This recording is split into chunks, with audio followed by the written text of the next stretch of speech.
नमस्कार, आपण पाहताय न्यूज 24 सह्याद्री। आताची महत्त्वाची बातमी आहे। अनिल देशमुख यांनी आपल्या गृहमंत्री पदाचा राजीनामा दिल्यानंतर विरोधी पक्षनेते देवेंद्र फडणवीस यांनी पत्रकार परिषद घेत या प्रकरणी मुख्यमंत्र्यांवर हल्लाबोल केलाय। पाहूयात काय म्हणाले ते। मात्र अस्वस्थ करणारा आहे आणि म्हणून मला असं वाटतं की किमान अशा परिस्थितीत तरी त्यांची प्रतिक्रिया ही यायला हवी होती। त्यांची शेवटची प्रतिक्रिया जी मला आठवते ती वाजे काय लादेन आहे का या प्रतिक्रियेनंतर इतक्या गोष्टी घडल्या।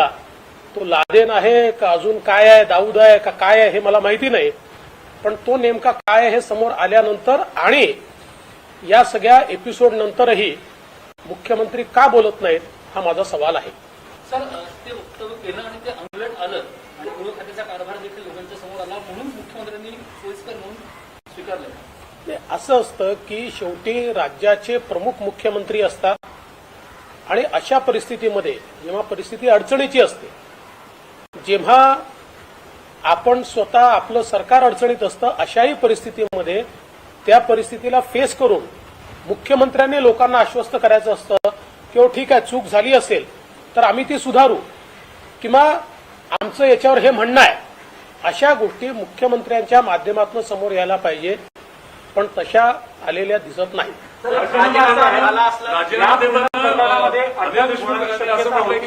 नैतिकदृष्ट्या योग्य वाटत नाही म्हणून राजीनामा देतो असं त्यांनी राजीनामा देताना पत्रामध्ये म्हटलेलं आहे। आता पत्रामध्ये काही म्हटलं असलं तरी मला असं वाटतं की आता त्याच्यावर फार काही बोलून फायदा नाही।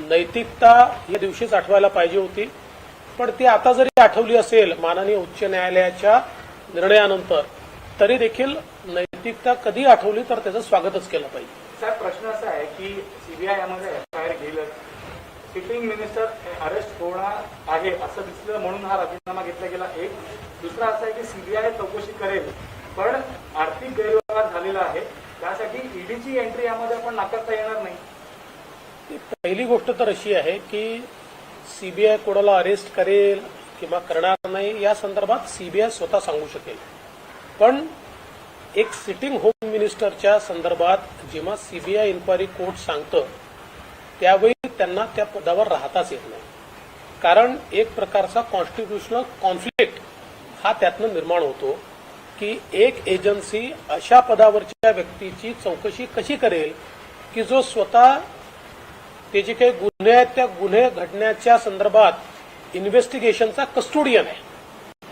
त्यांची चौकशी ते कशी करतील। आणि म्हणून मला असं वाटतं की आता पर्यायच उरला नव्हता राजीनामा देण्याच्या शिवाय। आणि दुसरा ईडी किंवा इतर सगळ्या ज्या काही एजन्सीज आहेत, मला असं वाटतं की जसं जसं वेगवेगळ्या एजन्सीजच्या माध्यमातून त्या ठिकाणी इन्व्हेस्टिगेशन होईल, त्या इन्व्हेस्टिगेशनमध्ये जे जे काही अँगल येतील त्या अँगलनुसार ज्या एजन्सीज आवश्यक असतील त्या एजन्सीज त्यामध्ये येतील, आवश्यक नसेल तर येणार नाही। संजय राठोड प्रकरणामध्ये राजीनामा दिल्यानंतर ते सगळं थंड वाचनात बसलं आणि त्याचा फार काय पुढे होत नाही। तुम्हाला असं वाटतं की 100 कोटी प्रकरणामध्ये राजीनामा केल्यानंतर ते सुद्धा थंड वाचनात बसेल का, त्याची चौकशी होईल पुढे? आता हा प्रश्न खरं म्हणजे माननीय मुख्यमंत्र्यांना विचारला पाहिजे। या सरकारमध्ये नैतिकता शिल्लक आहे का असाच प्रश्न विचारावा लागेल। याचं कारण हे खरंच आहे की ज्या प्रकारे राठोडांच्या राजीनाम्यानंतर आणि राजीनाम्याच्या आधी आणि आजपर्यंत पोलिसांचा व्यवहार दिसतो आहे, मला असं वाटतं की अशा प्रकारचा व्यवहार पाहूनच सीबीआयकडे हे मॅटर उच्च न्यायालयाने दिलाय आणि त्याही प्रकरणात अशाच प्रकारे जर पोलीस वागत राहिले तर कदाचित एखादं न्यायालय तेही प्रकरण सीबीआयकडे वर्ग केल्याशिवाय राहणार नाही। सर, सुरुवातीला वाचे प्रकरण आणि त्यानंतर फडणवीस प्रकरण की अनिल देशमुख यांचं प्रकरण, त्यात तुमच्यावर आरोप असे झाले की राजकीय दृष्ट्या हे आरोप करतात, पण नंतर मात्र न्यायालयीन प्रक्रियेमध्ये हे सिद्ध होतं की जे आरोप तुम्ही करत होते त्यात तथ्य होतं। सरकारचा बचाव आता फोल ठरला पाहिजे, पूर्णपणे फोल ठरलेला आहे। याचं कारण असं आहे की ज्यांनी माझं राजकीय आयुष्य बघितलेलं आहे, पूर्वी विरोधी पक्षात होतो, मग मुख्यमंत्री होतो, आता पुन्हा विरोधी पक्षनेता आहे, या सगळ्या वेळी मी कुठलाही आरोप लावताना पुराव्याशिवाय लावत नाही, मी अतिरंजित बोलत नाही। जेवढं माझ्याकडे माहिती असेल त्या माहितीच्या आधारावर बोलतो मी कायद्याचा पदवीधर असल्यामुळे जेवढा कायदा मला समजतो त्या कायद्याच्या आधारावर बोलतो आणि म्हणून या संपूर्ण प्रकरणामध्ये माझी भूमिका कोणीही तपासून बघितली तर मी ती कायदेशीर मांडत होतो, पुराव्यांच्या आधारावर मांडत होतो आणि मला उत्तर देणारे मात्र टोलवाटोलवी करत होते. मला उत्तर देणारे माझीच चौकशी करू अशा प्रकारच्या वल्गना त्या ठिकाणी करत होते. मला असं वाटतं की आज मला या गोष्टीचं समाधान आहे की पुराव्यांसहित ज्या गोष्टी मी मांडत होतो ते आता न्यायालयाने देखील स्वीकारलेलं आहे. देवेंद्रजी, पहिल्या दिवसापासून स्वतः शरद पवार असतील, एकीकडे मुख्यमंत्री असतील, गृहमंत्र्यांची पाठराखण करत होते. आज हे आले, तुम्ही इतक्या दिवसांपासून हे सगळं बघताय, काय नेमकं असेल? कारण पवारांना देखील पूर्ण मागे यायला लागले सगळं. असं आहे की हिंदी मधली एक म्हण आहे, बूंद से गई वो हौद से नहीं आती. आणि या प्रकरणात अशीच परिस्थिती झाली आहे. विनाकारण त्या ठिकाणी पाठराखण करण्यात आली आणि विशेषतः पवार साहेबांच्या दुसऱ्या प्रेस कॉन्फरन्समध्ये तर जी परिस्थिती त्यांच्यावर ओढावली की इकडे ते सांगतायत ते क्वारंटीन होते आणि दुसरीकडे त्यांचे व्हिडिओज चाललेले आहेत. ही जी काही परिस्थिती त्यांच्यावर आली, मला असं वाटतं ती अतिशय दुर्दैवी परिस्थिती होती. कुठल्याही नेत्यावर अशी परिस्थिती येता कामा नये आणि म्हणून चुकीची पाठराखण झाली हे मात्र आज सिद्ध झालंय. सध्या राज्यातली परिस्थिती बघितली तर कायदा व सुव्यवस्था आधीच अडचणीत आहे. कोरोनामुळे बऱ्याच ठिकाणी निर्बंध आहेत. नांदेडमध्ये पोलिसांवर हल्ला झाला किंवा अशा अनेक घटना घडताना दिसत आहेत. या सगळ्या काळामध्ये गृहमंत्र्यांचा राजीनामा हे कितपत त्रासदायक होऊ शकतं? कारण हे खातं तितकंच महत्वाचं देखील आहे. नेमकं आजच मला असं वाटतं की गृहमंत्र्यांनी राजीनामा दिल्यानंतर खातं जे आहे ते मुख्यमंत्र्यांकडे जातं. मुख्यमंत्री आणि त्यांचं जे काही तिघांचं सरकार आहे त्यात जो काही निर्णय होईल त्यात मुख्यमंत्री ठेवतील की राष्ट्रवादी काँग्रेसकडे खातं असल्यामुळे दुसऱ्या मंत्र्याकडे देतील, या संदर्भात त्याचा निर्णय केला जाईल. त्यामुळे मला असं वाटतं की त्याच्यामुळे काही खूप परिणाम होईल.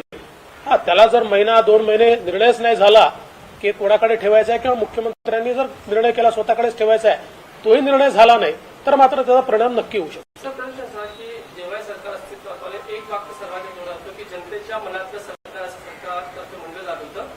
मात्र शरद पवारांचं पूर्ण सरकार आणि सरकारच्या कारभारावर मग अंतर्गत असेल की शासकीय अनेक गोष्टी असतील त्यावर राहिलेला आणि काही जनता राजा म्हणून अनेक अनुभव असतील असा नेता मंडळांचं ओळख आहे. बघा, मी पहिल्या दिवशी सांगितलं होतं की हे जनतेच्या मनातलं सरकार नाहीये, उलट जनतेच्या मॅन्डेटला धोका देऊन आलेलं सरकार आहे, बेईमानीनं आलेलं सरकार आहे. आणि हे 3 पायाचं सरकार आहे, ऑटो रिक्षा सरकार आहे. याचे तिन्ही चाकं 3 वेगवेगळ्या दिशेने पळत आहेत. आज 1 वर्षानंतर 1.25 वर्षानंतर जे मी म्हणत होतो त्याचा अनुभव जनता घेते. ज्या प्रकारे 3 पक्ष आपापला अजेंडा चालवत आहेत, कुठलाही समन्वय नाहीये. या राज्यामध्ये एक मुख्यमंत्र्यांच्या ऐवजी प्रत्येक मंत्री स्वतःला मुख्यमंत्री समजतो. प्रत्येक पक्षाला आपली जागीर अशा प्रकारे महाराष्ट्र वाटतो. ही जी काही अवस्था या ठिकाणी आली आहे, मला असं वाटतं आता जनतेला देखील हे लक्षात आलेलं आहे की हे सरकार कशा प्रकारे 3 पायाचं सरकार 3 वेगवेगळ्या दिशेला चाललंय आणि यात भरडली जाते ती मात्र जनता भरडली जाते. शरद पवारांचं अपयश ते आता अपयश आणि यश या संदर्भात काही मी फार मूल्यमापन करणार नाही, पण मला असं वाटतं की ते स्वतःच याचं मूल्यमापन निश्चित करत असतील की त्यावेळेस घेतलेला निर्णय योग्य होता की अयोग्य. 100 कोटीच्या सगळ्या ट्रान्झॅक्शन मध्ये आरोप फक्त गृहमंत्र्यावर झालेला आता सध्या तरी, पण येत्या काळात शिवसेनेचे असतील किंवा काँग्रेसचे असतील अनेकांमध्ये काही हा वाटा जात होता का? याबद्दल देखील एक चर्चा होते. पुढच्या काळात कशा पद्धतीने हे सगळं बघताय? बघा, जी माहिती माझ्याकडे आहे त्या माहितीच्या आधारावर याच्यामध्ये अनेक नावं भविष्य काळात उघडकीस येणार आहेत. बरीच नावं त्याच्यामध्ये येतील. एकटे अनिल देशमुख असणार नाहीत, अनेक लोक त्याच्यामध्ये येतील. पण हा इन्व्हेस्टिगेशनचा भाग आहे. माझ्याकडे जी काही माहिती आहे ती माहिती खरी समजून मी बोलणं हे योग्य नाहीये. इन्व्हेस्टिगेशन होऊ द्या, पुराव्यासहित माहिती बाहेर येऊ द्या, त्यातनं अनेक गोष्टी आपल्याला लक्षात येतील. सर, जनतेतली चर्चा सुरू झालेली आहे की शिवसेनेच्या मंत्र्यांचा राजीनामा झाला, अनेक प्रकरणं बाहेर आली, आश्वासन दिले. आता विरोधी पक्षाच्या टार्गेटवर आता काँग्रेस नाही, असं आम्ही कुठलेही टार्गेट ठेवत नाही किंवा कुठल्याही पक्षाला व्यक्तीला टार्गेट करून आमचं राजकारण नाही आहे. आमचं टार्गेट एकच आहे, महाराष्ट्राची प्रतिमा जी पूर्णपणे खराब होते आहे, देशातलं उत्तम पोलीस असलेलं महाराष्ट्र पोलीस आणि मुंबई पोलीस यांची प्रतिमा जी डागाळली जाते आहे, ती प्रतिमा पूर्ववत आणण्याकरता जे करावं लागेल आणि ज्याच्या मागे लागावं लागेल ते आम्ही करू आणि त्याच्या मागे लागू. सर, अनिल देशमुखांचा आज राजीनामा झाला. दिल्लीमध्ये तुम्ही म्हणाला होता की वाझेंचे सरकारमधले हँडलर कोण ते शोधायला पाहिजे. अजूनही काही हँडलर बाकी आहे? माझं मत असं आहे की अजूनही काही हँडलर्स बाकी आहेत. संजय राऊत यांनी अशी प्रतिक्रिया दिली की हा सरकारशी संबंधित विषय आहे. न्यायालयाचा निर्णय मी वाचला नाही म्हणून मी प्रतिक्रिया देणार नाही. संजय राऊतांची परिस्थिती सहनही होत नाही आणि सांगताही येत नाही अशा प्रकारची या सरकारने करून ठेवली आहे. त्यांना कधी डिफेंड करावं लागतं, कधी इनडिफेन्सिबल गोष्टी येतात.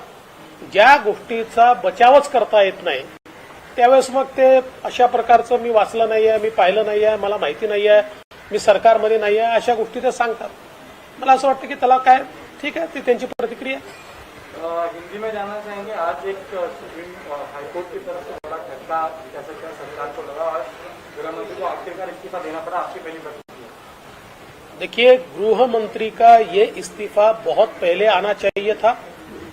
जिस समय इस प्रकार के आरोप लगे, फिर पूर्व पुलिस कमिश्नर का पत्र आया, पूर्व कमिश्नर इंटेलिजेंस का रिपोर्ट खुला हुआ, इसमें से किस प्रकार से सरकार में रैकेट चल रहा है ये सारी चीजें बाहर आई.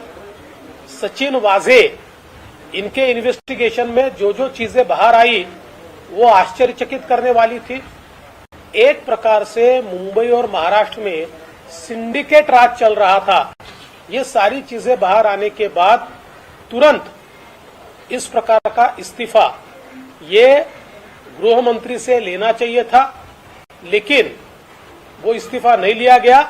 आखिरकार उच्च न्यायालय को इसमें हस्तक्षेप करना पड़ा और उच्च न्यायालय के हस्तक्षेप के कारण ये इस्तीफा देना पड़ा है.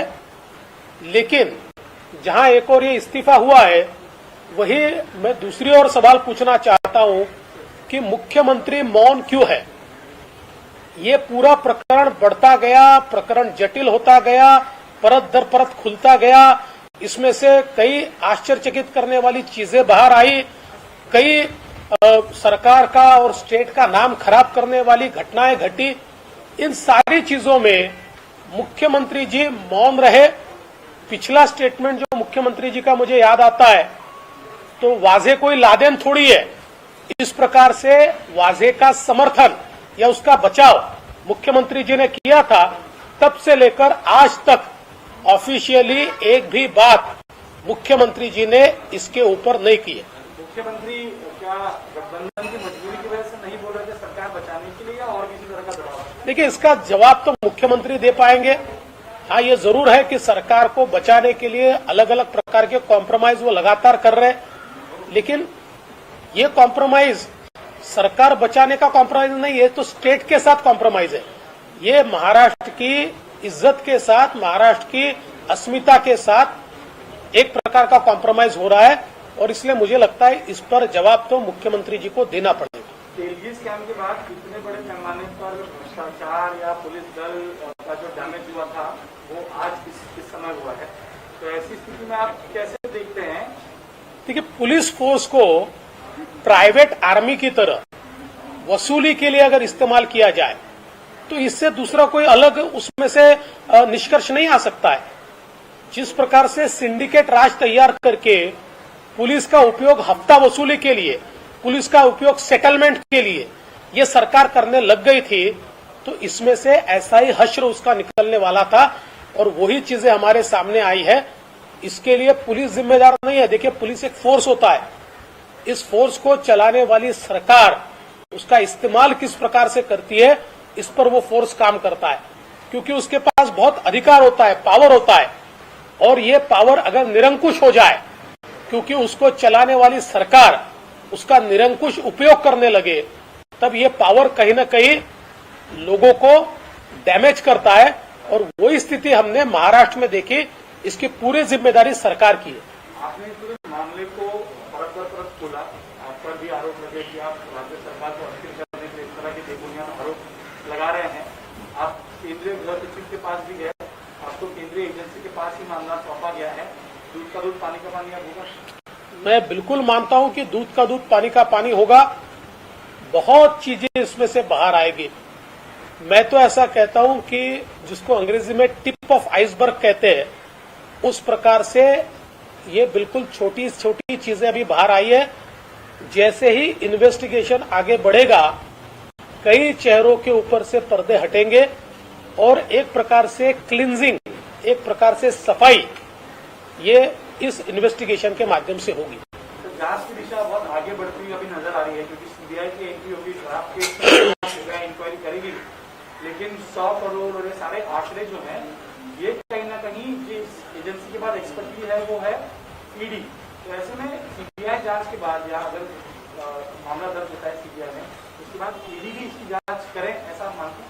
देखिए, सीबीआई जब जांच करती है, कोई भी एजेंसी जब जांच करती है और इस जांच के समय ऐसा ध्यान में आया कि उसमें मनी लॉन्ड्रिंग हुआ है, पैसे का लेन देन हुआ है, या पैसे को एडजस्ट करने की बात हुई है, या काले पैसे को सफेद करने का प्रयास किया गया है, या फेमा फेरा इस जैसे कानूनों का उल्लंघन हुआ है, तो ऑटोमेटिक ऐसे मामलों में ईडी स्टेप इन होती है। तो अभी ये मामला जैसे जैसे आगे बढ़ेगा तो आवश्यकता होगी तो ईडी इसमें जरूर आएगी, आवश्यकता नहीं होगी तो नहीं आएगी। सर, पेटिशनर का कहना है कि न सिर्फ अनिल देशमुख बल्कि उसने अन्य भी नाम लिए हैं जिनके खिलाफ ये इन्वेस्टिगेशन होगा। क्या आप मानते हैं कि अनिल देशमुख के अलावा और भी कोई बड़े नाम हैं जो इनमें आगे आएंगे? देखिए, मैं बिल्कुल साफ कहना चाहता हूं कि इन्वेस्टिगेशन जब होता है तो लिमिटेड नहीं होता। किसी ने एक व्यक्ति का नाम कहा तो वहां इन्वेस्टिगेशन रुकता नहीं है, क्योंकि इन्वेस्टिगेशन में पूरा सर्किट ढूंढ के निकालना पड़ता है, इवेंट्स ढूंढ के निकालने पड़ते हैं, उसको कोलैबोरेट करना पड़ता है, उसकी एक चेन ऑफ इवेंट्स तैयार करनी पड़ती है, और फिर इसमें जो जो लोगों ने सहभागिता ली है, ऐसे सब लोग उसके अंदर लपेटे में आते हैं। तो मुझे ये लगता है और मेरा अपना विश्वास भी है कि श्री अनिल देशमुख जी तक ये सीमित नहीं रहेगा, कई चेहरों के ऊपर से पर्दे हटेंगे इस इन्वेस्टिगेशन के दरमियान। पूरे मामले में 3 पार्टी की सरकार है, तीनों पार्टी की तरफ से अंदरूनी कलह दिखने लगी है। जब ये मामला सामने आया, एक दूसरे की तरफ इशारा किया गया। एनसीपी का कहना था कि जो बदलियां एमएमआर रीजन में होती थी वो शिवसेना करती थी, हमारा कोई लेना देना नहीं था। वही एनसीपी के गृह मंत्री की तरफ शिवसेना जो है वो उंगली दिखा रही थी। कांग्रेस का तो अपना अलग ही हिसाब। देखिए, शिवसेना तो इससे पल्ला इसलिए भी नहीं झाड़ सकती क्योंकि सारी अपॉइंटमेंट्स ये मुख्यमंत्री जी के आदेश से होती है, या फिर जो एक बोर्ड होता है वो बोर्ड जिस प्रकार का निर्णय लेता है उस निर्णय का रेटिफिकेशन गृह मंत्री और मुख्यमंत्री करते हैं। और विशेष रूप से आईपीएस कहां पर देना, किसको देना, इसका पूरा अधिकार ये मुख्यमंत्री का होता है। तो मुझे लगता है कि इसमें से पल्ला झाड़ना ये उनके लिए असंभव है। और निश्चित रूप से राष्ट्रवादी का भी वो कहना है कि केवल हम नहीं है, इसमें एनसीपी भी है और कांग्रेस भी अपनी जमीन उसमें तलाश रही है। कांग्रेस का ये कहना नहीं है कि ये गलत क्यों हो रहा है, कांग्रेस को लगता है भाई इतना सब हो रहा है, उसमें हम कहाँ हैं, तो बहती गंगा में उनको भी हात धोना है। सर, गेल्या 1.25 वर्षामध्ये आणि खास करून 36 दिवसामध्ये 2 मंत्र्यांचे राजीनामे झाले। तुम्हाला महाविकास आघाडीचं भवितव्य काय वाटतं? बघा, या सरकारचं भवितव्य हे मी पहिल्या दिवशी सांगितलं होतं की हे सरकार आपल्या स्वतःच्या वजनाने पडेल, अपने बोझ से ये सरकार गिरेगी, अशा प्रकारचं पहिल्या दिवशी मी सांगितलं होतं। आता हळूहळू ते खरं होताना दिसतं आहे। या सरकारमधले मंत्री, या सरकारचे नेते ज्या प्रकारे वागतायत, ज्या प्रकारे सरकार चालवतायत, सरकार लोकांच्या मनातनं तर पूर्णपणे उतरलं आहे, पण कॉन्स्टिट्यूशनली देखील हे सरकार स्वतःची अकर्मण्यता आणि अकार्यक्षमता हळूहळू समोर आणते। आम्ही पहिल्या दिवशी सांगितलं सरकार पाडण्याची आम्हाला घाई नाही, आम्हाला त्यात इंटरेस्टही नाही, हे सरकार स्वतः खाली येईल आणि तीच परिस्थिती आज पाहायला मिळते।